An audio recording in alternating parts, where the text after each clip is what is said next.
இது தொடர்பான கருத்துக்களை பகிர்வதற்காக இந்திய கம்யூனிஸ்ட் கட்சியிலிருந்து வீரபாண்டியன் அவர்கள் இணைந்திருக்கிறார். சார் வணக்கம். ஆட்சி அதிகாரத்தில் வெளியிலிருந்து ஆதரவு கொடுக்கிற அனைத்து கூட்டணி கட்சிகளும் இடம்பெற வேண்டும் என்பதை முதலமைச்சர் விரும்புவதாக அமைச்சர் ஆதவ் அர்ஜுனா சொல்லியிருக்காரு. நீங்க எப்படி பாக்குறீங்க? உங்களுடைய முதல் கட்ட பார்வையில் இந்த பெட்ரோல் டீசல் விலை உயர்வுக்கான போராட்டத்தில் இருக்கிறோம். நான் அதை இன்னும் படிக்கல. நீங்க சொன்னதால அதுக்கு பதிலளிக்க வேண்டியது கடமை. அவ்வாறு அமைச்சர் கூறியிருப்பதனால் ஏற்கனவே இந்திய கம்யூனிஸ்ட் கட்சி நிலையை நாங்கள் ஏற்கனவே தெளிவுபடுத்தியிருக்கிறோம். இடதுசாரிகள் நாங்கள் தெளிவுபடுத்தியிருக்கிறோம்.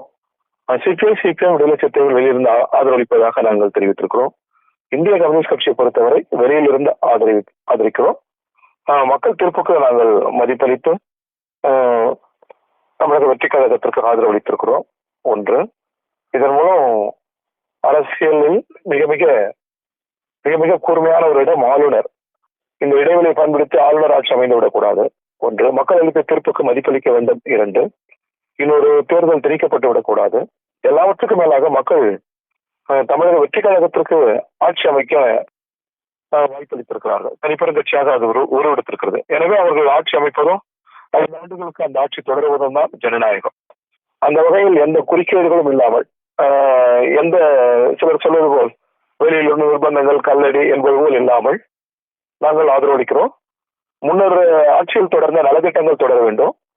தாவேக்கா கொடுத்திருக்கிற வாக்குறுதிகள் நிறைவேற்றப்பட வேண்டும். அரசியலாக மதச்சார்பின்மை பக்கம் நிற்க வேண்டும். தமிழகத்தின் நலன்களில் நிற்க வேண்டும். அவ்வளவுதான். உழைக்கிறவர்கள் எளிய மக்களின் கோரிக்கைகளை அது நிறைவேற்ற வேண்டும். இதை தவிர வேறு எங்களுக்கு எந்த நிர்பந்தமும் இல்லை, எந்த கோரிக்கையும் இல்லை. எனவே தாவேக்காவுக்கு நாங்கள் ஆதரவளிக்கிறோம். நாங்கள் அமைச்சரவையில் இடம்பெறுவதாக இன்னும் முடிவு செய்யவில்லை. அத்தகைய கொள்கை முடிவு தற்போது எங்களிடம் இல்லை. நீண்ட காலங்களுக்கு பிறகு ஒரு கூட்டணி ஆட்சி அமையணும், அனைத்து தரப்பு மக்கள், அனைத்து தரப்பு கட்சிகளை சேர்ந்தவர்களின் குரல் ஒலிக்கப்பட வேண்டும் என்பதை முதலமைச்சர் விஜய் விரும்புவதாக சொல்றாங்க. அப்படி இருக்கும்போது இதுல நீங்க கூட்டணியில ஆட்சியில பங்கு கொள்றதுல என்ன சிக்கல் நினைக்கிறீங்க?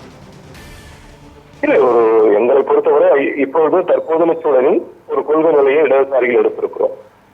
வெளியிலிருந்து ஆதரவு என்பது அரசுக்கு தருகிற நிர்பந்தம் அல்ல, இடையூறு அல்ல, தடைகள் அல்ல. வெளியிலிருந்து நாங்கள் உழைக்கிற மக்களின் கோரிக்கைகளை நாங்கள் நிபந்தனையாக முன்மொழிவோம். அவ்வளவுதான். அரசு ஊழியர்கள், தொழிலாளர்கள், விவசாயிகள் இவர்களின் கோரிக்கை தான் நாங்கள் முன்மொழிய போறோம். டாஸ்மாக் தொழிலாளர்கள், அங்கன்வாடி தொழிலாளர்கள், இது தவிர வேற என்ன எங்களுக்கு இருக்கிறது?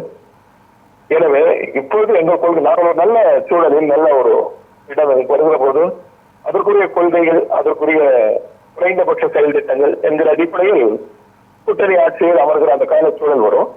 எனவே இப்பொழுது கூட்டணி உருவாவது தவறொன்றும் அல்ல. யார் வேண்டுமானால் அவர்கள் பங்கேற்கலாம். நாங்கள் வெளியிலிருந்து ஆதரவளிப்போம். மக்கள் தீர்ப்பை எப்பொழுதுமே நாங்கள் இடையூறு செய்ய மாட்டோம். சார், அதிமுகவிலிருந்து பிரிந்து வந்த அந்த எம்எல்ஏக்களுக்கு அமைச்சரவையில் இடம் கொடுக்கக்கூடாது, அப்படி கொடுத்தா நாங்கள் இந்த ஆதரவை ரீகன்சிடர் பண்ணுவோன்ட்டு 2 இடதுசாரிகளும் சொல்லியிருக்கீங்க. உங்களோட பார்வை என்ன சார்? அவங்களுக்கு கொடுக்க கூடாதுன்றது நிலைப்பாடா? இல்ல, நம்ம வந்து எங்களை பொறுத்தவரை ஒரு தூய அரசு ஒன்று அமையும் என்று வாக்குறுதி கொடுத்திருக்கிறார். மக்கள் அத்தகைய எதிர்பார்ப்பில் இருக்கிறார்கள். எனவே ஏற்கனவே இது அண்ணா திராவிட முன்னேற்ற கழகம் 2 பிரிவுகள் இருக்கிறது. 2 பிரிவு என்றாலும் கூட எங்களை பொறுத்த வரைக்கும் அந்த 2 பிரிவும் ஒன்றாக வேண்டும். அதிமுக என்கிற ஒரு ஜனநாயக கட்சி தமிழ் மண்ணில் நிலைபெற வேண்டும் என்பதால் எங்கள் விருப்பம். திமுக, அதிமுக அதெல்லாம் ஜனநாயக கட்சிகள். பல கட்சி இயங்கும் முறையில் இந்த கட்சிகள் இருக்க வேண்டும், பிளவுவிடக்கூடாது, இணைந்து விடக்கூடாது என்பதுதான் எங்கள் விருப்பம்.